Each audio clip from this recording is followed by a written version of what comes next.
মানে কি বলেছে? বলেছে রাজু, রবি এবং Ashok contested an election, 5% vote pooled were invalid. Raju got 30% of total vote and Robi got 32% of the total vote. যে winner হয়েছে সে 5136 ভোট জিতেছে, যে লিস্ট নাম্বার পেয়েছে তার থেকে, যে টোটাল ভোট বের করতে বলেছে। দেখো আমি ধরে নিলাম যে টোটাল নাম্বার ভোট ছিল 100টা। 100টার মধ্যে 5% কি হয়েছে? বাতিল হয়ে গেছে এবং পড়ে থাকলো মানে 95টা ভোট পড়ে রয়েছে।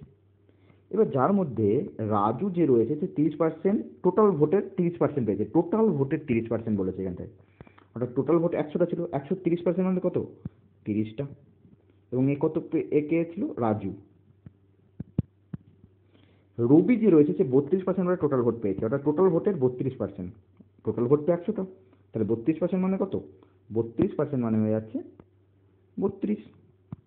100%-এর 32, 100-র 32% হচ্ছে 32।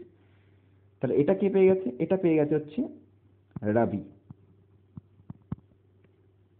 ওকে, দেখো যদি আমার কাছে 95টা ভোটই পড়ে রয়েছে এখন, তার মধ্যে 30 রবি পেয়ে গেছে, রাজু পেয়ে গেছে, 32 রবি পেয়ে গেছে, নাহলে পড়ে থাকলো আর কতগুলো ভোট? পড়ে থাকলো আর 33টা ভোট।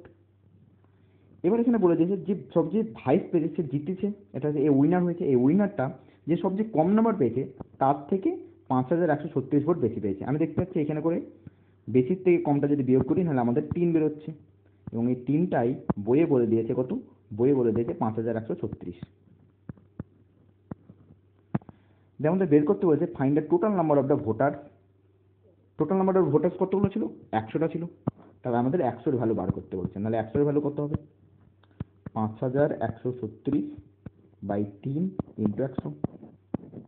3 দিয়ে এটা কাটলে কত হবে? 3 একে 3, 21, 3 7 21, 3 একে 3, 3 10 17 12, অর্থাৎ 17 12-র সঙ্গে 100 গুণ করলে 17 12 00। এটা হবে তোমাদের রাইট অ্যান্সার, 17 12 00, অর্থাৎ অপশন নাম্বার এ হবে একেবারে সঠিক অ্যান্সার।